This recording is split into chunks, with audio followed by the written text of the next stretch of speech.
Zach's Screen of the Week, an overview of a timely stock screening strategy aimed at helping you produce more profitable investing results. This week, the right tools for the right job, or as it will soon become apparent, the story of the mortise and the hare. Joining me is Zach's maestro of stock screens and head of the Research Wizard division, Kevin Matris. Yeah. And I'm guessing we're not going to be talking about home remodeling, although if you hear what's coming up, you may think so.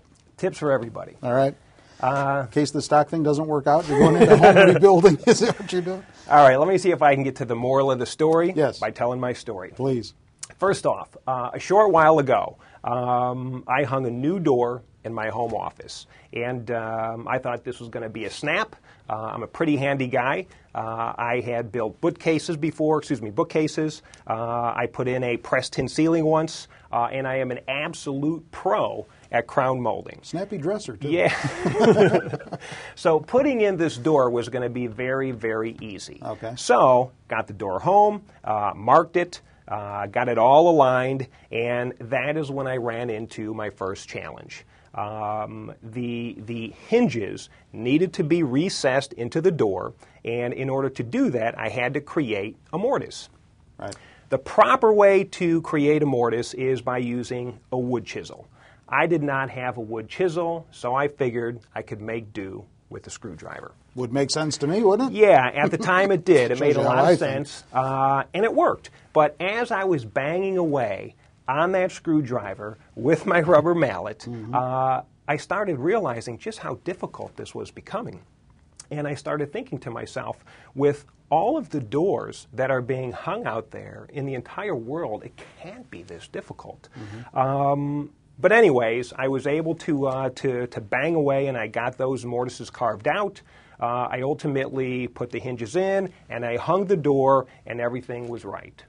But then... And it closed well. It closed well. Everything was good. But then now I had to go do the door handle.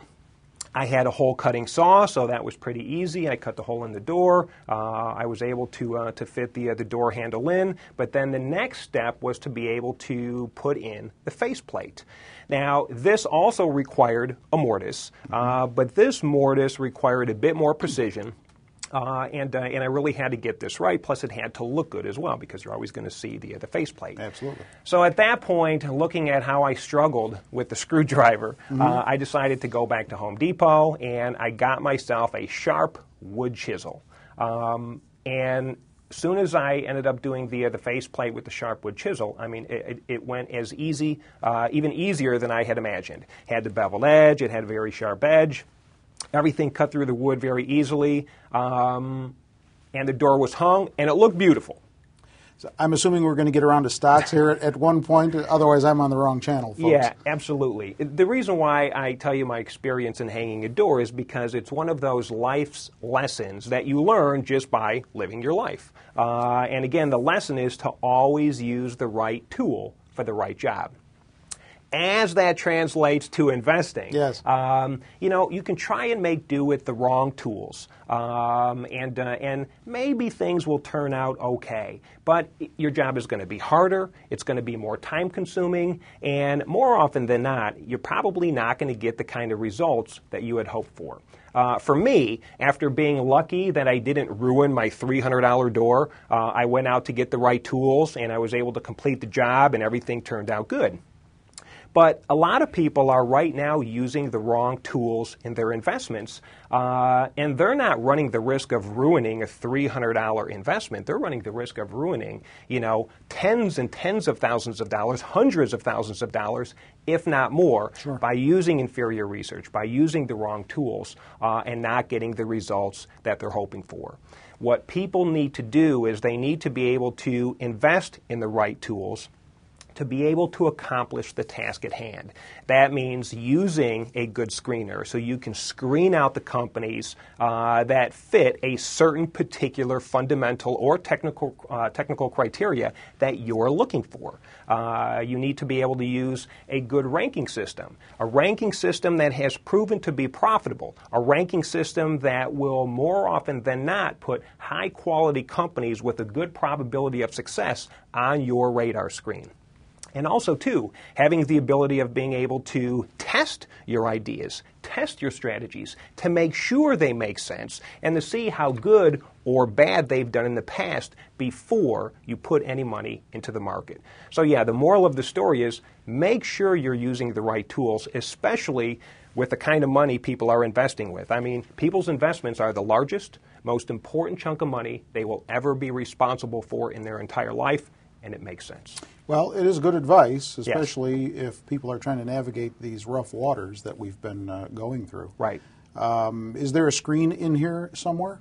Yeah, we always take a look at a stock, so let's see if we can highlight one. I have a stock here. It came through one of the stocks or one of the screens that come loaded with the Research Wizard, and one of the stocks we're highlighting today is called ITT Educational Services. Ticker symbol is ESI. And if you look at the values, you can see that they currently have a Zacks rank of a 1, which is a strong buy.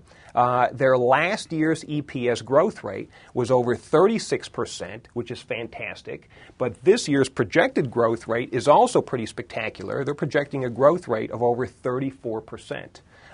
Their PE ratio is also very attractive. Their PE is only 17.46. And if you look at their earnings estimates for both F1 and F2, their earnings estimates have been raised by 5.3% and 5.73% over the last 12 weeks.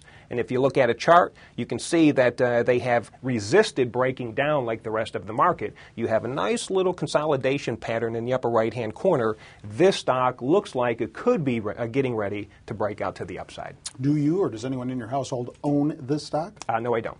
All right. You can see Kevin's analysis of 5 other stocks on our website at Zacks.com, where you can also read all about this week's screen. And who wouldn't want to get that story all over again? You can just go to Zacks.com, link to it right off of our homepage. It'll take you right there. And you know the key to successful screening lies in discovering those screens which have produced profitable results in the past. Yes, in the past. And Kevin uses Zacks' powerful Research Wizard stock screening, back testing, and reporting software program to achieve all of these interesting screens that he brings to light here on Screen of the Week. You can learn more about the Research Wizard at Zacks.com/Research Wizard. With Kevin Matras, I'm Terry Ruffalo.